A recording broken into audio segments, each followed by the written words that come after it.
হযরত উসমান ইবনে আফফান রাদিয়াল্লাহু তাআলা আনহু থেকে বর্ণিত, তিনি বলেছেন রাসূল আকরাম সাল্লাল্লাহু আলাইহি ওয়াসাল্লাম হাদিস শরীফে ইরশাদ করেছেন, বান্দাকে যখন মৃত্যুবরণ করে, বান্দা যখন মৃত্যুবরণ করার পরে যখন কবরের জিন্দেগিতে রাখা হয়, কবরের মধ্যে রাখার পরে যখন দাফন কাফন শেষ হয়ে যায়, আল্লাহ নবীজি বলেন, আমার উম্মতেরা, তোমার ভাইয়ের জন্য, তোমার বোনের জন্য তোমরা কবরের কাছে চলে আসো, তোমরা কবরের কাছাকাছি চলে আসো। তোমার ভাইকে কিছুক্ষণের মধ্যেই কবরের মধ্যে প্রশ্ন করা হবে। এই প্রশ্নের জবাবটা যেন সে আসানের সাথে, ঈমানের সাথে যেন দিতে পারে, এই জন্য তোমরা তার জন্য দোয়া করো, কারণ দোয়ার মাধ্যমে মানুষের বিপদ আপদ আল্লাহ রাব্বুল আলামিন দূর করিয়ে দেন।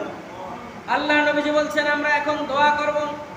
এইভাবে আল্লাহ নবী শিখায় গেছেন, উম্মত কিয়ামত পর্যন্ত তোমরা যারা মৃত্যুবরণ করবে, ওই মৃত্যুবরণ করা মানুষগুলোর কবরের পাশে দাঁড়াইয়া তোমরা প্রতিনিয়তই দোয়া করো, কারণ দোয়ার মাধ্যমে ওই ব্যক্তিকে আল্লাহ রাব্বুল আলামিন কবরের মধ্যে আশ্রয়ের ব্যবস্থা করে দেন।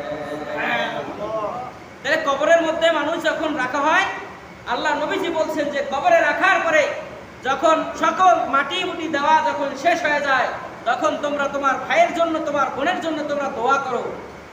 দোয়া করলে কি হবে?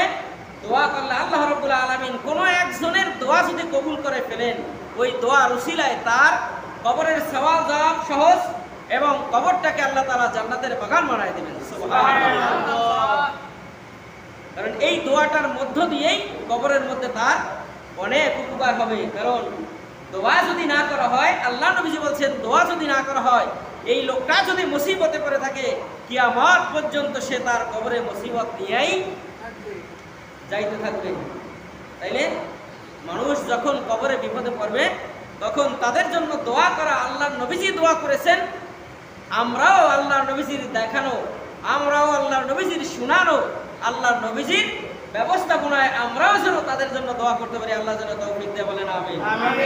আমাদের সমাজের মধ্যে একটা প্রচলন আছে যে জানাজা একটা দোয়া, এরা বলতেছে যে জানাজাও একটা দোয়া, জানাজার মাধ্যমে তাকেই তো দোয়া করে দেওয়া হইতেছে। কারণ আমরা জানাজার চতুর্থ তাকবীরের আগে বড় একটা দোয়া করি, আল্লাহুম্মা গফির লি হাইয়িনা ওয়া মাইয়িতিনা ওয়া শাহিদিনা ওয়া গায়িবিনা ওয়া সাগীরিনা ওয়া কাবীরিনা ওয়া যাকারিনা ওয়া উনসানা আল্লাহুম্মা মান আহইয়াইতাহু মিন্না ফাহিহি আলাল ইসলাম ওয়া মান তাওয়াফাইতাহু মিন্না ফাতাওয়াফাহু আলাল ঈমান।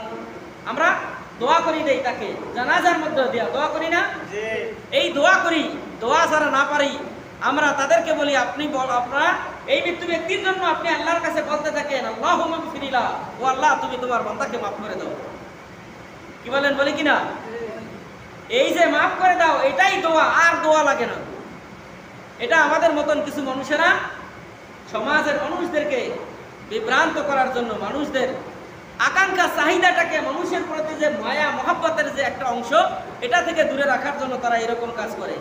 অথচ আল্লাহ নবীজি বলছেন, মৃত্যু ব্যক্তিকে যখন দাফন করা হয়, তখন তোমরা কবরের পাশে চলে আসো, কবরের খুব কাছে চলে আসো, কারণ কিছুক্ষণের মধ্যেই এই কবরের মধ্যে ফেরেশতা চলে আসবে। আয়েশাই জিজ্ঞাসা করবে, মার রব্বুকা, তোমার রবকে? বলেন তো আমাদের রবকে?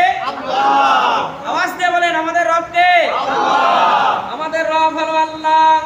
মৃত্যু ব্যক্তি যদি কবরের মধ্যে এই প্রশ্নের জবাব যদি দিতে পারে, আমার রব আল্লাহ, আমার সৃষ্টিকর্তা আল্লাহ, আমার মালিক আল্লাহ, আল্লাহ রাব্বুল আলামিনের ফেরেশতারা বলবে, ওমান নাবিউকা ওমান দীনুকা, তোমার দিন কি?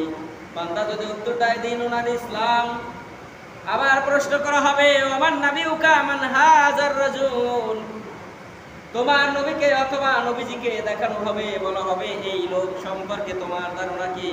ঈমানদার বলে দিবে, নাবিয়ুনা মুহাম্মাদুর রাসূলুল্লাহ, আমার আপনার নবী হচ্ছেন মুহাম্মাদুর রাসূলুল্লাহ। উত্তর দিয়ে দিবে। আল্লাহ রাব্বুল আলামিন সাথে সাথে ফেরেশতাদেরকে বলবেন, ফেরেশতারা রে, আমার এই বান্দা আমার তিনটা কবরের প্রশ্নের সাথে সঠিক জবাব দিয়েছে, আমার বান্দার জন্য তার কবরটাকে চোখের পাওয়ার যত দূর যায় তত বড় বানায়া দাও। সুবহানাল্লাহ। আর জান্নাতের বিছানা আমার বান্দার পিঠের নিচে বিছায়া দাও। আর জান্নাতের নাজ নিয়ামতগুলো আমার বান্দার জন্য কবরের মধ্যে জারি করতে থাকো। জান্নাতের হাওয়া বাতাস কবরের মধ্যে জারি করতে থাকো। জান্নাতের নাজ নিয়ামতগুলো কবরের মধ্যে দিতে থাকো। আমার বান্দা যেন কিয়ামতের ময়দানে ওঠার আগ পর্যন্ত যেন কোনো রকমের কোনো কষ্ট না হয়। আল্লাহ অর্ডার করবেন, ফেরেশতারা যাবতীয় ব্যবস্থাপনা সাথে সাথে তার কবরের মধ্যে করে দিবেন। সুবহানাল্লাহ। আর যদি বান্দা উত্তর দিতে না পারে, রব্বি আল্লাহ দীনুল ইসলাম নবিয়ুনা মুহাম্মদুর রাসূলুল্লাহ, ওই বান্দার কবরটাকে এমন ছোট করা হবে, এমন ভাবে ছোট করে দেওয়া হবে, যেমন ভাবে কবরের এক প্রান্তের মাটি এমন জোরে ঠাসা মারবে, জীবনের তরে গোশত আর হাড়গুলো কবরের মধ্যে মিশিয়ে দেওয়া হবে। খুব কঠিন পরিস্থিতি হয়ে যাবে। আল্লাহর নবী সাল্লাল্লাহু আলাইহি ওয়াসাল্লামের সাহাবী হযরত উসমান রাদিয়াল্লাহু তাআলা আনহু, যাকে জিন্নুরাইন বলা হয়, আল্লাহর নবীজির দুইজন কন্যাকে বিবাহ করেছেন, যার কারণে একজন কন্যা মৃত্যুবরণ করার পরে আল্লাহর নবীজি খুশি হয়ে ওসমানের কাছে তার আরেকটা কন্যাকে বিবাহ দিয়েছেন। এই জন্য বলা হয় হযরত ওসমানকে জিন্নুরাইন, মানে দুইটা নূরের অধিকারী হলেন হযরত ওসমান। হযরত ওসমান রাদিয়াল্লাহু তাআলা আনহু যখন কোনো কবরের পাশ দিয়ে যাইতেন, ওই কবরের পাশ দিয়ে যাওয়ার সময় হাউমাউ করে কেঁদে দিতেন। সাহাবায়ে কেরাম জিজ্ঞাসা করতেন, ওসমান তুমি কবর দেখলেই তুমি কেন কাঁদো? কি হয়েছে তোমার? কবর দেখলেই তুমি কেন কাঁদা দাও বলো তো? তুমি তো জান্নাতি। কারণ এই দুনিয়ায় আশারায়ে মুবাশশারা 10 জনকে আল্লাহ রাব্বুল আলামিন দুনিয়া থেকে জান্নাতের সুসংবাদ দিয়েছেন, তার মধ্যে তো তুমি 3 নাম্বার। ও ওসমান, 3 নাম্বার তুমি জান্নাতের সুসংবাদ পাওয়ার পরেও কেন কাঁদো? হযরত ওসমান রাদিয়াল্লাহু তাআলা আনহু সাহাবীদেরকে সান্ত্বনা দিয়ে বলতেন, ও ভাই, আমি এই জন্য কাঁদি, এই যে কবর দেখো, এই কবরটা হলো মানুষের জিন্দেগির প্রথম ঘাঁটি। হাসরের ময়দানে ওঠার প্রথম ঘাঁটি হলো কবর। এই কবরের মধ্যে যদি কেউ ধরা খেয়ে যায়, তাহলে সামনের যত পথ আছে সবগুলো তার জন্য জাহান্নাম হয়ে যাবে। এই কবরটা যদি কারোর জন্য আল্লাহ আসান করে দেন, তাহলে প্রত্যেকটা পথ তার জন্য আল্লাহ আসান করে দিবেন। ও ভাই, এই জায়গাটা বড় ভয়াবহ জায়গা। আমি এমনিই কান্দি না। আমার আল্লাহ যদি কবরের মধ্যে আমাকে জিজ্ঞাসা করে, ওসমান, আমার এত নাজ নিয়ামত আমি তোমাকে দান করেছিলাম দুনিয়ায়, আমার যেই নাজ নিয়ামতগুলো দুনিয়ায় খাইছো, আমার 1 গ্লাস নাজ নিয়ামতের আমার 1 গ্লাস পানির হিসাব দাও। আমি ওসমানের পক্ষে 1 গ্লাস পানির হিসাব দেওয়া কোনোদিনও সম্ভব হবে না। আমি কবরের আযাবের ভয়ের কারণে আমি কান্দি, আমি এমনি কান্দি না। হযরত ওসমান 3 নম্বর জান্নাতের সুসংবাদ প্রাপ্ত ব্যক্তি, সাহাবী। এরপরেও যদি তার অন্তরের মধ্যে কবর দেখলেই শুধু কান্নাকাটি আসে, তাহলে বলেন তো আমাদের আপনাদের অবস্থা কিরকম হওয়ার কথা? বড় মারাত্মক, বড় ভয়াবহ হওয়ার কথা কিনা? আল্লাহ নবীজির কাছে যখন কবরের আয়াত যখন নাজিল হইতো, আল্লাহ নবীজির কাছে কবরের আয়াত নাজিল হলেই আল্লাহ নবীজি ডাক দিতেন, ও আলী, ও আলী, ও হাসান হোসাইন, ও ফাতেমা, তাড়াতাড়ি করে আসো, এই মাত্র কবরের আয়াত আমার কাছে নাজিল হয়েছে। কবরের মধ্যে যদি কেউ বিপদে পড়ে যায়, আমি নবী হিসাবে, আমি নবীর কন্যা হিসাবে, ও ফাতেমা, তোমার কোনো উপকার আমি করতে পারবো না। আমার নাতি হাসান হোসাইন, আমি তোমার নানা হিসাবে কবরে কোনো উপকার করতে পারবো না। ও আলী, আমি তোমার শ্বশুর হিসাবে কবরে তোমার কোনো উপকার করতে আমি পারবো না। বলেন তো দুনিয়ার কোনো মানুষ দ্বারা কবরের উপকার করা সম্ভব? ওই কবরের ভিতরে কি হবে না হবে, দুনিয়ার কোনো পশু প্রাণী, দুনিয়ার মানুষ এবং জিন জাতিরা কিছুই দেখবে না। কিন্তু আল্লাহ রাব্বুল আলামিন ওই কবরের মধ্যে কি হয় না হয়, দুনিয়ার পশু পাখিকে আল্লাহ বোঝার ক্ষমতা দিয়েছেন। দেখবেন কোন কবরে যদি আযাব হয়, ওই জায়গায় যদি গরু ছাগল বান্ধা থাকে, দেখবেন গরু ছাগলটা শুধু ছটফট ছটফট করে, এই দিকে তো ওই দিকে দৌড় দেয়, ওই দিকে তো ওর দিকে দৌড় দেয়, মুখে ঘাস লাগায় না, মাঝে মাঝে চোখ থেকে পানি বের হয়ে যায়। পশু পাখিটা বুঝতে পারে কবরের আযাব, কিন্তু আমরা মানুষ হইয়া কবরের ভয়াবহতা, কবরের আযাব আমরা বুঝলাম না। কবর যে কঠিন এটা আমরা মানুষ হইয়া বুঝতে পারলাম না, কিন্তু পশু পাখিকে আল্লাহ তাআলা বুঝার ক্ষমতা দিয়েছেন। যদি আমি আপনি আমরা যদি কবরের আযাব যদি দেখতে পারতাম, পৃথিবীতে একটা মানুষও নাস্তিক মুরতাদ, একটা মানুষও কাফের হইতো না। সকল মানুষ ঈমান এনে আল্লাহ তাআলার বান্দা, ঈমানদার হয়ে যাইত। সুবহানাল্লাহ। কিন্তু আমরা ওটা না দেখার কারণে আমরা আজকে ওটাকে মিথ্যাও বলি। কবরের আযাবটাকে আমরা কি করি? মিথ্যা বলি। কি বলেন? বলি কিনা? যে ওইটা হুজুরেরা বানায় শোনায় বলে, এরকম বলে না? আমাদের সমাজে এরকম লোক আছে না? বলেন তো। আমাদের সমাজে এমন লোকও আছে যারা বলে কবরের আযাব ওইটা হুজুররা ভাউতাবাজি করে। এমন শয়তানও দুনিয়াতে আছে যারা কোরআনটাকে ভাউতাবাজি বলে। এরকম শয়তানের আবিষ্কার ৫ তারিখের পরে আমাদের দেশে হয়েছে। আল্লাহর কোরআনকেও বলে ভাউতাবাজি নাকি বলছে? নাউযুবিল্লাহ। ওর উপর আল্লাহ তাআলার হুকুম, শাস্তি, তার জন্য ওর উপরে শাস্তি, ওকে হত্যা করা, কোরআনের দৃষ্টিতে ওকে হত্যা করা জায়েজ হয়ে গেছে না। যে শয়তান বলেছে কোরআন নাকি ভাউতাবাজি। নাউযুবিল্লাহি মিন যালিক। কত বড় সাহস! স্পর্ধা হলে আল্লাহর কোরআন নিয়ে কথা বলার সাহস পায়। আল্লাহ রাব্বুল আলামিনের নবী হযরত ঈসা আলাইহিস সালাতু ওয়াস সালাম, হযরত মূসা আলাইহিস সালাতু ওয়াস সালাম, উভয় নবীকে আল্লাহ রাব্বুল আলামিন মুজিজা দিয়েছিলেন, মৃত্যু ব্যক্তিকে জিন্দা করে দেখানো। হযরত ঈসা নবী আলাইহিস সালাতু ওয়াস সালাম বনি ইসরাঈলের বড় একজন বিখ্যাত নবী ছিলেন। এক পুরাতন কবরের পাশ দিয়া তিনি রওনা করলেন। কবরের পাশ দিয়া রওনা করার পরে কবরের পাশে দাঁড়ায় গেলেন। দাঁড়ায় কবরবাসীকে সালাম করলেন, আসসালামু আলাইকা ইয়া আহলাল কুবুর কুম বিইজনিল্লাহ। ও কবরবাসী, তুমি আমার পক্ষ থেকে সালাম গ্রহণ করো, আর আল্লাহর হুকুমে তুমি কবর থেকে জিন্দা হয়ে দাঁড়ায় যাও।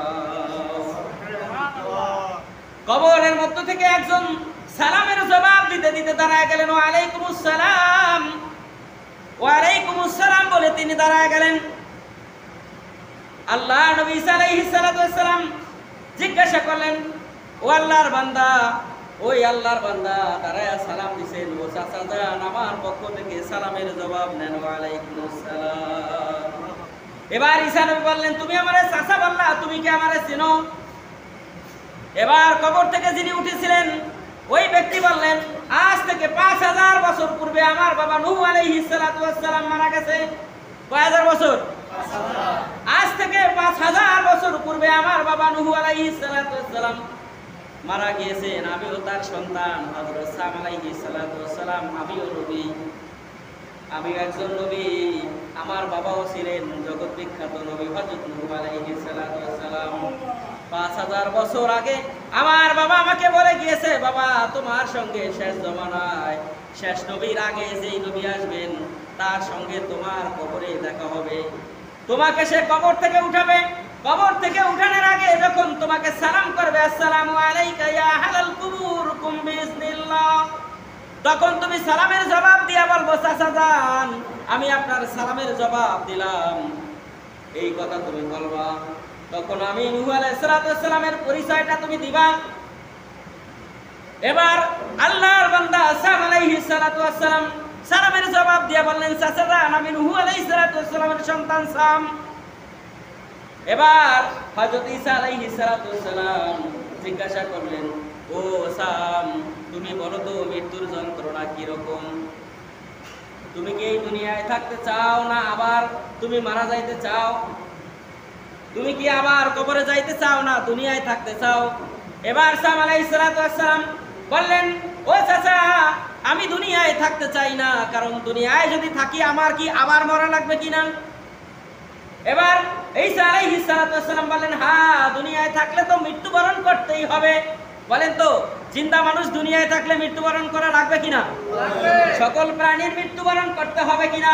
কারণ আল্লাহ বলেন, কুল্লু নাফসিন যায়িকাতুল মাউত, প্রত্যেকটা প্রাণীর মৃত্যুর স্বাদ গ্রহণ করতে হবে। বললেন, চাচা যান আমি যদি দুনিয়ায় থাকি তাহলে কি আবার আমাকে মরা লাগবে কিনা? এবার নূহ আলাইহিস সালাম এবার ঈসা আলাইহিস সালাম বললেন, হ্যাঁ তোমাকে মৃত্যুবরণ আবার করতে হবে। এবার সাম আলাইহিস সালাম বললেন, চাচা তাহলে আমি আর দুনিয়ায় থাকতে চাই না, আমি আগের জায়গায় চলে যাইতে চাই। এবার ঈসা আলাইহিস সালাম বললেন, কেন তুমি মৃত্যুকে এত ভয় পাও কেন? এবার হযরত সাম আলাইহিস সালাম একজন জলিলুল কদর নবী ছিলেন। তিনি হযরত ঈসা নবীকে বললেন, চাচা মৃত্যুর যন্ত্রণা কত কঠিন। 5000 বছর আগে আমি মারা গিয়েছি, আজও আমি রূহ কবজের সেই যন্ত্রণা বোধ আমার অন্তর থেকে দূর হয়ে যায় না। জান কবজের যে ভয়, জান কবজের যে যন্ত্রণা, এই যন্ত্রণা আজও আমার দেহ থেকে যায় না। আজও আমার মনের মধ্যে, আমার দেহের মধ্যে জান কবজের যন্ত্রণাটা এখনো আমি ব্যথিত হইতেছি। আল্লাহু আকবার। চিন্তা করেন, 5000 বছর আগে একজন নবী মারা গেছেন, তার জান কবজের সময় যতটুকু কষ্ট হয়েছে, সেই কষ্টটা 5000 বছর পর্যন্ত কবরে থাকার পরেও সে বলতে পারে নাই। তাহলে আমার আপনার অবস্থাটা কিরকম হবে? এই জন্য আল্লাহ নবীজি যখন এই কোরআনের আয়াত, কবরের আয়াত নাজিল হইতো, মৃত্যুর আয়াত যখন নাজিল হইতো, তার সন্তান মা ফাতেমাকে ডাকতেন, হাসান হোসাইনকে ডাকতেন, আলীকে ডাকতেন, এই যে আসো, আমি নবী হিসাবে কবরে তোমাদের কোনো উপকার করতে পারবো না, আমি নবী হিসাবে তোমাদের কোনো উপকার করতে পারবো না, এই দুনিয়ার থেকে তোমরা আমল নিয়ে কবরে যাও। কবরে যদি আমল নিয়ে না যাই, তারও ওই জায়গাটা বড় ভয়াবহ হয়ে যাবে তোমার জন্য। আল্লাহ নবীর সাহাবী, ছোট্ট শিশু মানুষ, এখনো না বালেক হয় নাই, এখনো কিচ্ছু বোঝে না, মা রান্না বাড়া করতেছেন, আল্লাহ নবীর সাহাবী, মহিলা সাহাবী রান্না করতেছেন, ছোট্ট বাচ্চা কিছু বুঝে না, অবুঝ বালক, মা চুলায় আগুন ধরাইতেছেন, রান্না করতেছেন, বাচ্চাটা বৈশা বৈশা ফুফায়া ফুফায়া কাঁদতেছেন। মা জিজ্ঞাসা করলো, বাবা তুমি কেন কাঁদতেছো? তোমার কি ক্ষুধা লাগছে কিনা? তুমি তো দেখতেছো আমি রান্না করতেছি, রান্না হলেই তো তোমাকে খাবার দিয়া দিব, তুমি কেন কাঁদো? এবার সন্তান বললেন, মা গো, আমি তোমার রান্নার জন্য কাঁদি না, আমি তোমার খাবারের জন্য কাঁদি না মা, আমি এই জায়গায় বসে বসে দেখলাম, আমি আমার নবীর থেকে শুনেছিলাম জাহান্নামের আগুন নাকি ধরানো হবে মানুষ এবং পাথর দিয়া। ও মা, আমার মনে হয় আমি ছোট্ট মানুষ, আল্লাহ রাব্বুল আলামিন, আমি তোমাকে দেখেছি মা গো, তুমি যখন চুলায় আগুন ধরাও, তখন ছোট্ট ছোট্ট লাকড়ি গুলাই দিয়া আগে আগুন ধরাও। কি বলেন, আমাদের দেশে চুলায় যখন আগুন ধরায়, মোটা লাকড়ি দিয়ে আগুন আগে ধরায় না, একদম চিকনটা দিয়া আগুন ধরানোর জন্য হয়তো শুকনা পাতা অথবা পাটখড়ি অথবা পাড়ের যেই টাঙ্গা গুলেন আছে অথবা যে হোমরাইল গুলেন আছে, এইগুলেন দিয়ে আগুন ধরায় কিনা। এরপরে আগুনটা যখন ধরে যায়, তার মধ্যে মোটা মোটা শুকনা লাকড়ি অথবা শুকনা গাছও যদি ঢুকায় দেন, আস্তে আস্তে আগুনটা ধরে যায় কি যায় না? কি বলেন, যায় কিনা? এই জন্য মা, আমার মনে হয় আমার নবীজি যেহেতু বলেছেন কবরে জাহান্নামের আগুন যেহেতু আল্লাহ তাআলা মানুষ দিয়ে এবং পাথর দিয়া ধরাবেন, জাহান্নামের লাকড়ি হবে মানুষ এবং পাথর। ও মা, আমি যদি এই ছোট্ট অবস্থায় মারা যাই, না জানি আমার আল্লাহ জাহান্নামের আগুন ধরানোর জন্য আমাকে দিয়া শুরু করে। ছোট্ট নাবালক বাচ্চা, সে মায়ের লাকড়ি গোজা দেখা নবীজির কথা মনে পড়ছে, যে নবীজি বলছেন জাহান্নামের আগুন আল্লাহ ধরাবেন কি দিয়া? মানুষ এবং পাথর দিয়া। যেহেতু মা তুমি ছোট লাকড়ি দিয়ে আগুন ধরাইতেছো, আমার মনে হয় আমি যদি এই মুহূর্তে মারা যাই, আল্লাহ বুঝি আমারে দিয়েই বুঝি জাহান্নামের আগুন ধরাবেন। আল্লাহু আকবার। কি অন্তরের ভয়, কবরের ভয়, জাহান্নামের আযাবের ভয় কি তার অন্তরের মধ্যে এসেছে। অথচ আমাদের দাড়ি মোছ সব পেকে গেল, আমাদের চামড়া গুলেন ঘোষ পড়ে গেল, মসজিদ থেকে 5 ওয়াক্ত আযান দেওয়া হয়, হাইয়া আলাস সালাহ, হাইয়া আলাল ফালাহ, নামাজে আসো বান্দা, নামাজে আসো, নামাজে আসলে কপাল খুলে যাবে, নামাজে আসলে তোমার ভাগ্য খুলে যাবে, কবরেও শান্তি পাইবা, মিজানেও শান্তি পাইবা, হাসরেও শান্তি পাইবা, সব জায়গায় পলসিরাতে শান্তি পাইবা। কিন্তু তারপরেও মানুষ আসে না, বলে যে বয়স হয়ে গেল, আটটু বুড়া হয়ে গেল, এই দাড়ি মোছ পাইক গেল, তারপরে নামাজ পড়ুন। বলেন তো এইরকম কথা আমাদের সমাজে বলে কিনা? কেউ যদি নামাজ পড়তে আসে, তাকে আবার টিটকারি মারিয়া পিছন থেকে টাইনেও রাখে। কি বলেন, রাখে কিনা? এই ধরনের মানুষ আমাদের সমাজে নাই। আবার নামাজের মতো নামাজ নাকি একবার পড়লেই হয়। নামাজ কি একবার পড়ার জন্য আল্লাহ দিয়েছেন? আল্লাহ কোরআনুল কারীমে বলছেন, ওয়াকিমুস সালাত ওয়া আতুজ যাকাত, একবার দুইবার নয়, কোরআনুল কারীমের মধ্যে আল্লাহ তাআলা 82 বার নামাজের কথা বলেছেন। সুবহানাল্লাহ। নামাজের এত তাকিদ আল্লাহ দিলেন, তারপরেও আমরা সেই নামাজের ধারে কাছে নাই। আল্লাহ নবীজি যখন ইন্তেকাল করতেছিলেন, ইন্তেকালের ঠিক 3 দিন আগ থেকে আল্লাহ নবীজি এত প্রচন্ড জ্বর ছিল, বারবার বেহুশ হয়ে যাইতেন। যেই দিন রাত্রের বেলা আল্লাহ নবীজি ইন্তেকাল করবেন, ওই দিন এশারের আগ মুহূর্তে আল্লাহ নবীজির যখন জ্ঞান ফিরল, জ্ঞান ফেরার পরে আল্লাহ নবীজি মা আয়েশাকে বললেন, আয়েশা গো, এখন মসজিদে নববীতে কি হয়? হযরত আয়েশা বললেন, ইয়া রাসূলুল্লাহ, ইয়া হাবিবাল্লাহ, দীর্ঘ সময় আপনার অপেক্ষায় থেকে এখন এশারের নামাজের সময় অনেকক্ষণ পর্যন্ত আপনার অপেক্ষায় থাইকা সাহাবায়ে কেরাম আমার বাবা আবু বকরের ইমামতিতে তারা নামাজ আদায় করতেছে। ইয়া রাসূলুল্লাহ, নামাজের মধ্যে আপনার সাহাবায়ে কেরাম জার হয়ে যাইতেছে কাঁদতে কাঁদতে। ইয়া রাসূলুল্লাহ, আপনাকে না পাইয়া আমার বাবা যখন ইমামতি করে তখন তারা জার নামাজের মধ্যেই কান্নাকাটি করতেছে। আল্লাহ নবীজি বললেন, মসজিদে নববীর দিকের জানালা এবং দরজাটা একটু খুলে দাও, আর আমাকে তোমার বুকের সঙ্গে একটু এলান দিয়া নামাজের দৃশ্য একটু দেখাও। আল্লাহ নবীজিকে ওইভাবে দেখানো হলো। আল্লাহ নবীজির দুই চোখের কোটা বেয়ে বেয়ে পানি পড়তে আছে। মা আয়েশা জিজ্ঞাসা করলেন, ইয়া রাসূলুল্লাহ, আপনি কাঁদেন কেন? নামাজের দৃশ্য দেখে আপনি কাঁদেন কেন? আল্লাহ নবীজি বললেন, আয়েশা গো, এই নামাজের দৃশ্য দেখা এই চোখের পানিটা আমার কোনো দুঃখের পানি নয়, এই চোখের পানিটা হলো আমার তৃপ্তির পানি, আনন্দের পানি। কারণ আমার ইন্তেকালের পরে আমার সাহাবীরা এইভাবে করে করে আমার উম্মতেরা কিয়ামত পর্যন্ত নামাজ আদায় করবে। এই খুশিতে আমার চোখ থেকে পানি বের হয়ে গেছে। দেখবেন অনেক সময় আনন্দের সংবাদ শুনলে মানুষের চোখ দিয়ে পানি আয় পড়ে, কি বলেন, আসে না? আবার দুঃখের সংবাদ শুনলেও চোখ দিয়ে অনেক সময় পানি আসে না, কারণ অতি দুঃখে কিন্তু মানুষের অন্তরটা পাথর হয়ে যায়, চোখ দিয়ে পানি আসে না। অল্প দুঃখেই মানুষের চোখ থেকে অনেক সময় পানি ঝরে যায়। অথচ আল্লাহ নবীজি নামাজের দৃশ্য দেখে তিনি কাঁদলেন, চোখ থেকে পানি বের হয়ে গেল। আল্লাহ নবীজি বললেন, আয়েশা গো, শোনো, এই কান্দাটা আমার দুঃখের কোনো কান্না নয়, এই কান্নাটা হলো আমার তৃপ্তির কান্দা, আনন্দের কান্দা। কারণ কিয়ামত পর্যন্ত আমার অনুপস্থিতিতে আমার উম্মতেরা এইভাবে জামাতের সাথে নামাজ আদায় করবে। আল্লাহু আকবার। এই জন্য আমি কাঁদতেছি। আল্লাহ নবীর সাহাবীরা এইভাবে আল্লাহ নবীজির পিছনে নামাজ আদায় করতেন।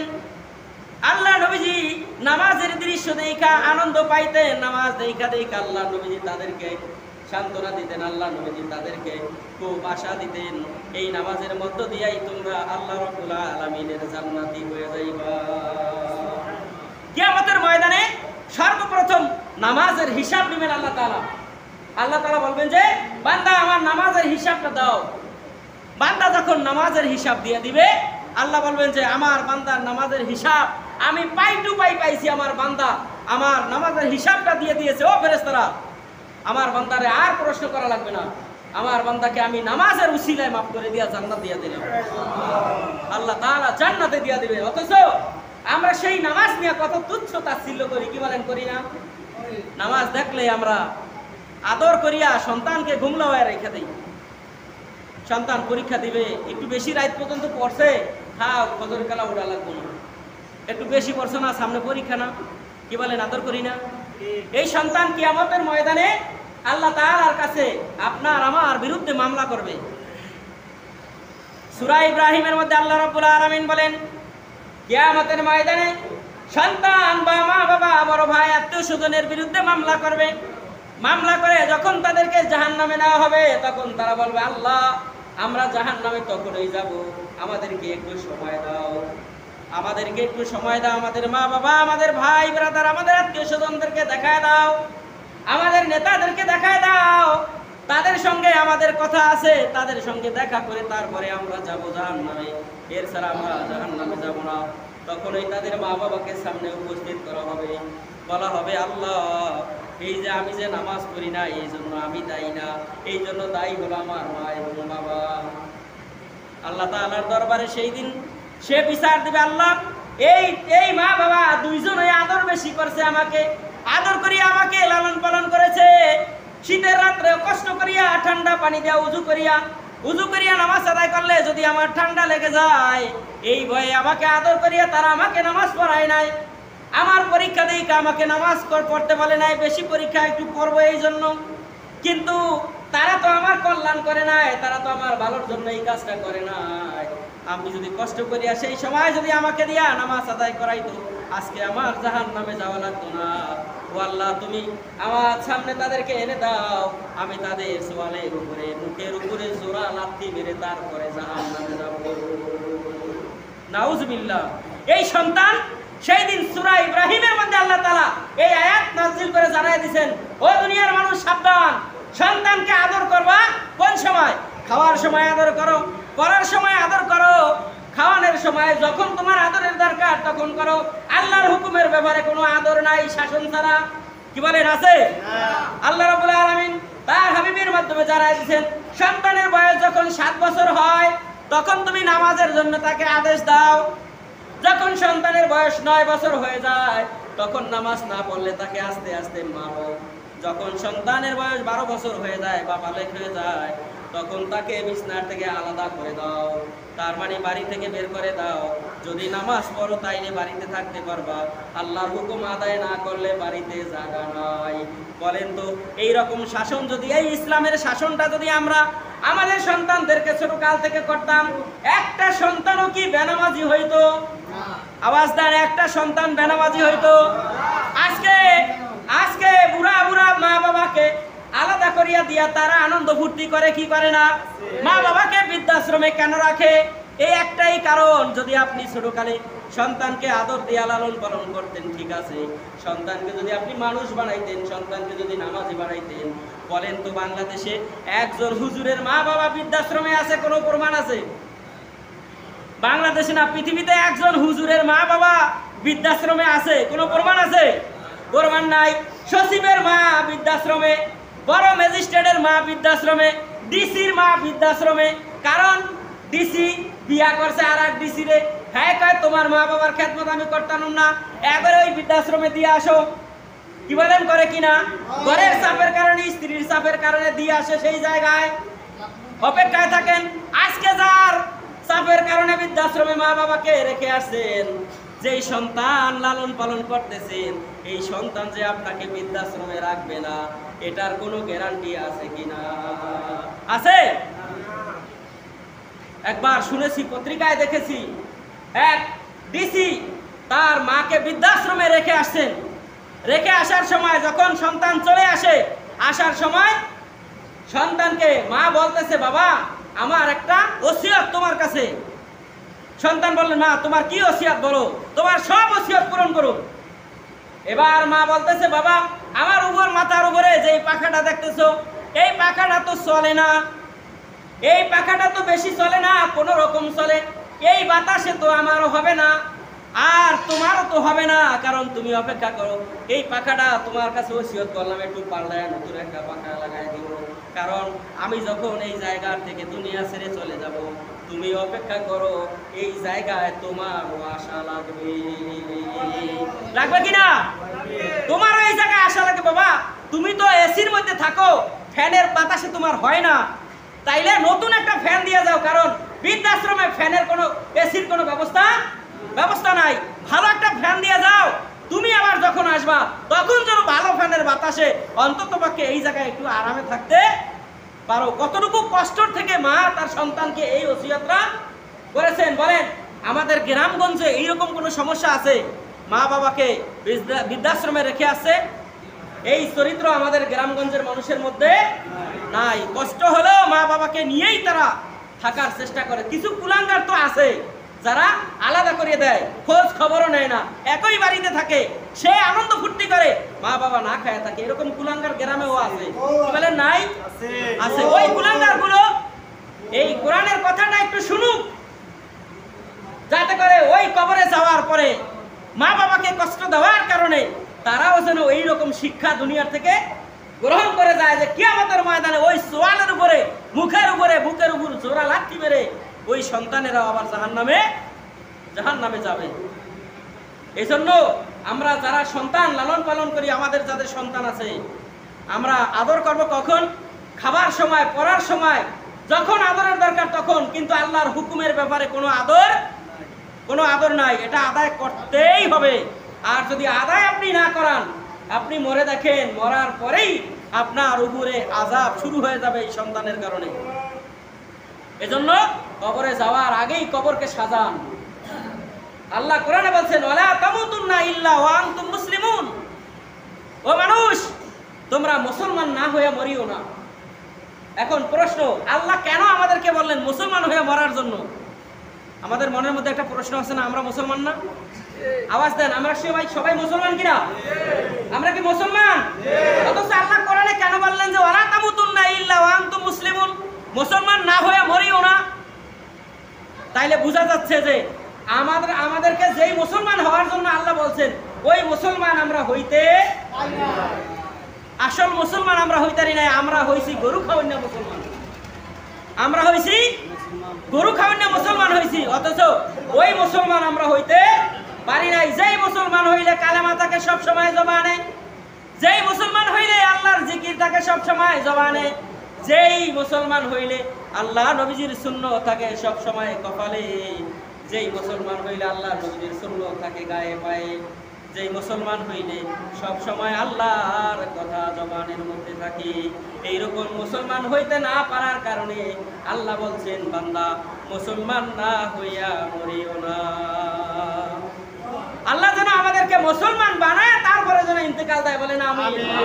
কারণ মুসলমান শুধু দাবি করলেই হবে না, মুসলমানের যে মুসলমানিত্ব আছে, কাজ আছে, এই কাজটা যেন আমরা দুনিয়ার থেকে করে তারপরে যেন আমরা ওই কবরের জগতে যেন আমরা পাড়ি দিতে পারি, আল্লাহ তারা যেন আমাদেরকে তৌফিক দেয়, বলে না আমিন। কারণ প্রিয় হাজরিন, কবরটা কিন্তু ভয়ানক জায়গা, কবরটা কিন্তু ভয়ানক জায়গা। ওই জায়গায় কিন্তু আমাদের সবাই যেতে হবে, কি বলেন, হবে কিনা? আল্লাহ রাব্বুল আলামিন কোরআনুল কারীমে বলতেছেন আলহাকুমুত তাকাসুর হাত্তা যুরতুমুল মাকাবির কাল্লা সাউফা তা'লামুনা সুম্মা কাল্লা সাউফা তা'লামুন।